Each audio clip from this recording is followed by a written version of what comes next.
My name is Loretta Nixon.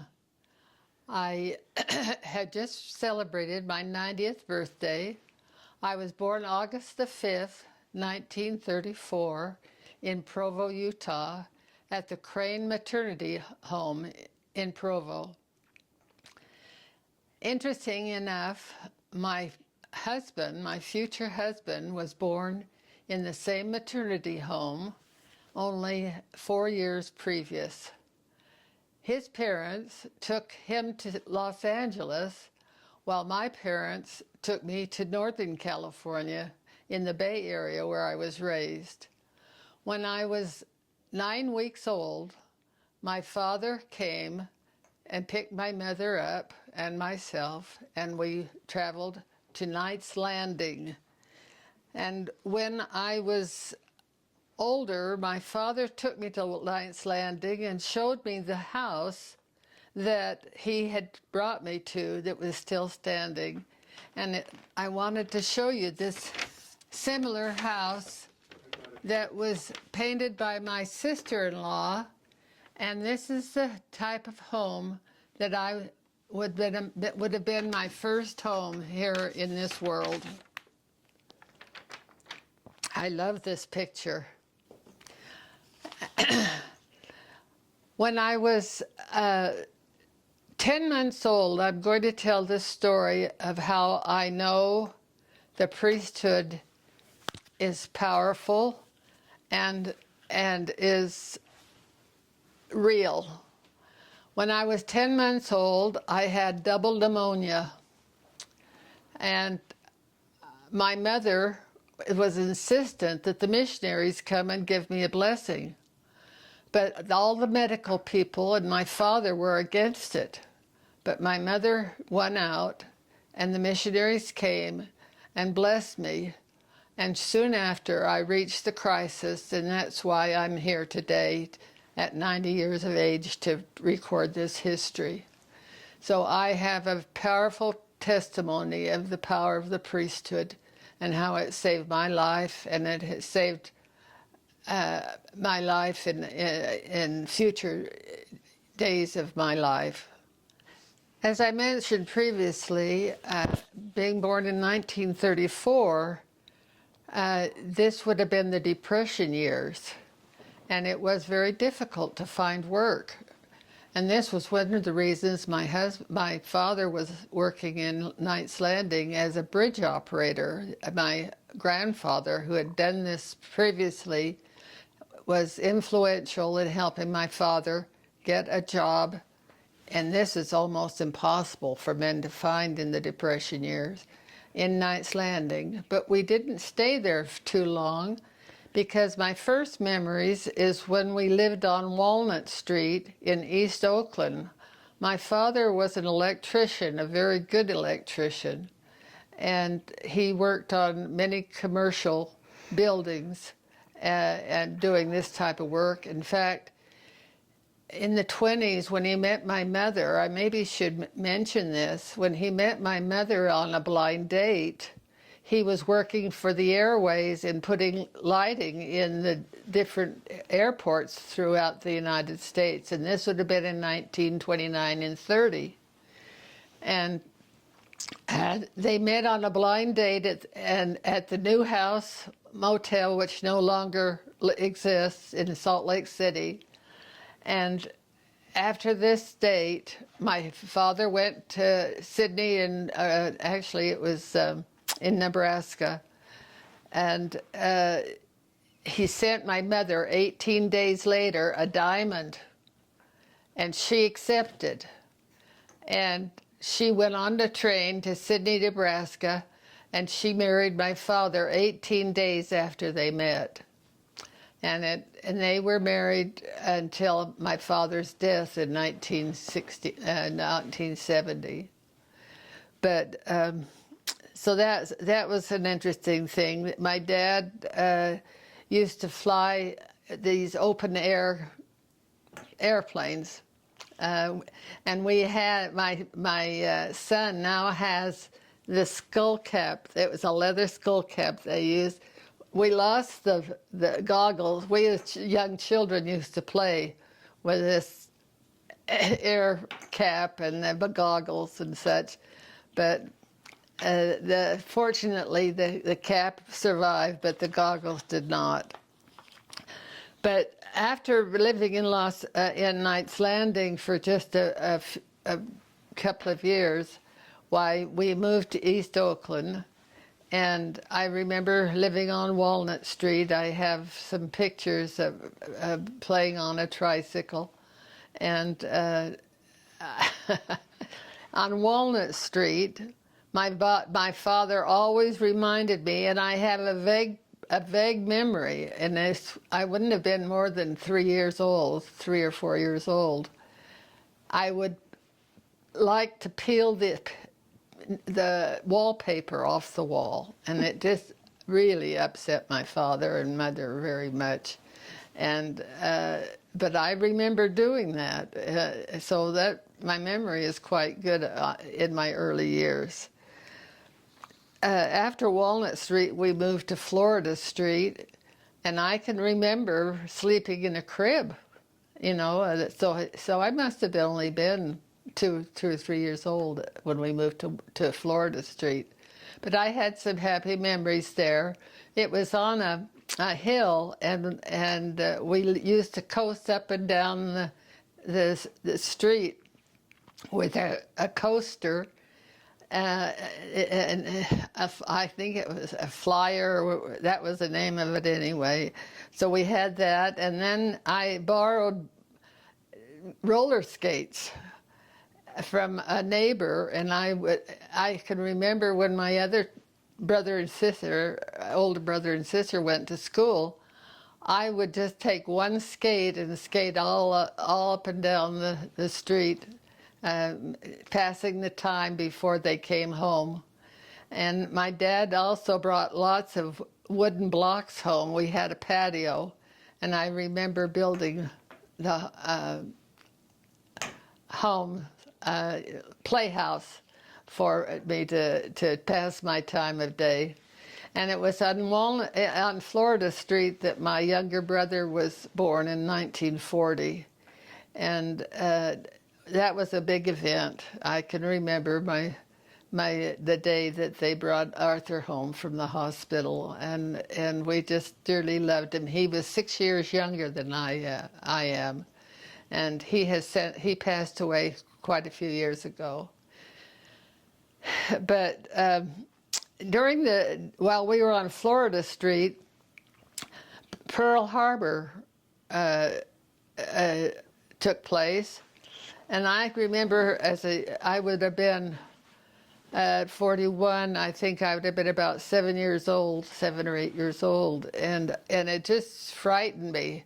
I can remember going and crawling under the bed, and I didn't understand all that was going on. But we had block wardens where we had to pull all of our shades down, so that, and keep the light out so that no light excluded from our homes. And I can remember big searchlights going on up, and they were zeroed in on a plane that was unidentified, and all those things took place during this time. And we were very concerned about the Japanese and Pearl Harbor and what took place there. And as a result, I believe the reason that the year later, my father sent us to Utah, my mother and my brother and sister and I moved to Utah for about 6 months. And I think it was because of the war and trying to avoid any calamities that might happen there on the coast. And so my dad was fearful for us. And we stayed in Utah for 6 months. And I want to just mention my grandparents. I was named after my grandmother, Loretta. Her name was Phoebe Loretta Oakley, and she married my grandfather, Daniel Sumption. And I'm glad I didn't get the name Phoebe, but I've always been very proud to carry the name of my grandmother. She was just the sweetest lady. And I attribute her faith in the gospel to the reason that I have the gospel in my life. And I am so grateful for Phoebe Loretta Oakley Sumption. While we were in Utah, we had a Christmas there in December, and I can remember my grandfather. He was so excited because Mother had purchased a bicycle. Now remember, this is the war, during the war, and this is almost impossible to find something like this on the market, but I don't know where she found it, but she found this bicycle. That it was just one bicycle, and that was under the tree for us on that Christmas day. And before we left for California, my mother was quite adamant that I be baptized. I had turned 8 and I was almost 9. And so in January of 43, I was baptized in the 4th Ward on Center Street in Springville, Utah. And I can still remember that day. It was a special day for me. And then we moved back to Walnut Creek. My dad had sold our home in East Oakland, and I guess he felt that it was a little safer not being in the metropolitan area during the war years. And he found a 6-acre pear orchard with an old ranch house on it. And my mother was not too happy. But it turned out to be quite a blessing because we were able to have a cow. We didn't have chickens, but my sister raised rabbits, and we had a cow, so we had milk, we had butter. I can remember my mother making cottage cheese. She had this great big pans that she put the milk in, and it would sour, and then she'd pour boiling water over it. I don't know how that happened, but that's what she did. And so we never went without. Now Richard, after I was married, we've talked, and he remembers these Depression years, and he remembers being hungry and not having food on the table. So as growing up and during these Depression years and the war years, I feel very grateful. During the war years, everything was rationed. Butter was rationed, gasoline was rationed, and butter was almost impossible to get. But here we had the cow where we could do our own butter, but they sold oleomargarine, and instead of it being yellow, the dairy corporations insisted that this oleomargarine, is what they called it, was white, and inside the package was a little yellow coloring, so you had to color the nuco yourself, and that was always quite a chore. But there were just so many things that I remember during my early years. We would go to the movie and pay 10 cents, and there would be 2 movies, plus a newsreel, and plus a vaudeville act, plus they would give out gifts. You know, they would pull your ticket out of a hat, and you might get a free gift for your 10 cents of seeing this movie. and so we had some happy times, even though the war was on. And then I remember we would walk to church. There was a church in the Diamond District in East Oakland. It no longer exists there. And lots of times my brother and sister and I would walk to church alone. Okay. I'm going to tell you a little bit more about Rhodes Place. Rhodes Place was the pear orchard, the 5-acre pear orchard that we rented. It was owned by a lady by the name of Susie Rhodes, and Dad would plant corn. My father was raised on a ranch, so he knew how to do this, and he'd plant corn, and then we would sell corn and pears off the highway. I'd sit by the mailbox and sell this produce. And I was not more than 11 years old when we did this, but it was an interesting time. But like I said before, we were blessed because during the war years we did not ever go without anything as far as food was concerned. My mother was not too happy with this. She was raised in Springville, and she was not too happy living on this ranch. So she found a home that she purchased, and I don't know if she purchased it without my dad ever seeing it or not, but anyway, we ended up, after a year, living in an area in Walnut Creek called Linda Vista. And that was a fun place for us because there was a community swimming pool, and that kept us very busy. And we lived there for about a year. And Mother thought this was going to be a good place to live, but she found out that it was awfully windy. She couldn't even hang her clothes out because it was so windy. And so one day my dad came home, and here was a for sale sign, and this was during the war years, in front of the house. My mother was an interesting person. Here's this for sale sign, and the home sold 2 days later. And my father was beside himself because he didn't know where he was going to take his family to live. But fortunately, they found some property in south of Walnut Creek. It was called the Vanderslice subdivision. And he found a builder that put up a shell home for us. And we moved there on a terrible rainy night. I can remember driving in this 1936 Ford, or Plymouth, and you couldn't even see out the windows because it was so stormy. And there was no bathroom, there was no electricity. As I said, it was just a shell.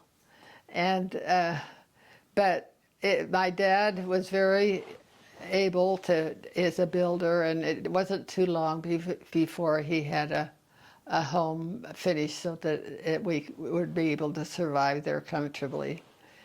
And we lived in this home up until the time that I left to go back to BYU, and so I'll tell a little bit more about that later, but I'll tell you a little bit about my high school years and living before my high school, my grammar school.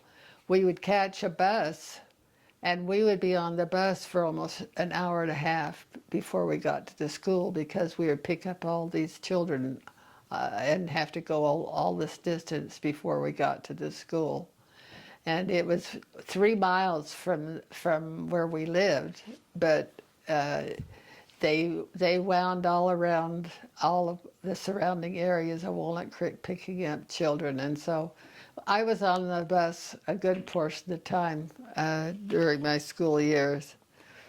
And then after I graduated from the 8th grade, the schools went from 1 to 8. And after I graduated from the 8th grade, why, it was time to go to high school. The high school was about 3 or 4 miles away in Lafayette. There's Walnut Creek and Lafayette, Orinda, and then you go through the tunnel and you're in Oakland. And so the school was in Lafayette, and it was named Acalanes. And this is where I spent 4 years of high school studying, and my brother and sister were ahead of me. And my brother was a very good student, and I really felt intimidated following him in school, especially when I took a class in Latin, and this Miss Ochoa expected the same thing from me as that she had from my brother, because he was very, very intelligent. And but I managed to get through 1 year of Latin, and then I took 1 year of French, and I managed after 4 years to graduate from Acalanes. During the 4 years I was there, I worked on the yearbook each year. So I ended up in my senior year as manager. I wasn't the editor, but I was the manager of the yearbook. So I had some good times during my high school years. I don't know if I should say this, but I went steady with a young man about 3 years that I was in high school, and I don't really recommend that to anybody. During the high school years, the church is very wise in the way they have admonished the young people to date as a group rather than single and going steady. But he was a photographer. He was a school photographer, and that's why I have so many of these pictures when I was young, is because he liked to take pictures, and he took pictures of me as well. But we broke up in my senior year. I won't go into how that took place, but I have some good memories from my high school years. After I graduated from high school, it was kind of a tumultuous time I think for anyone. You don't know what decisions to make, where to go, what to do, what kind of life you're going to have in the future. And I at first thought that I'd like to go into nursing. And I went and visited one of the hospitals in Oakland. Now, in those years, to become a nurse, you wouldn't go to the university. You would go to a hospital, and they would train you in the hospital, and you'd live right there at the hospital. And I took a tour and thought that maybe this is the direction I wanted to go. But when I prayed about it and thought about it, the Spirit said, go to BYU for 1 year and then make a choice.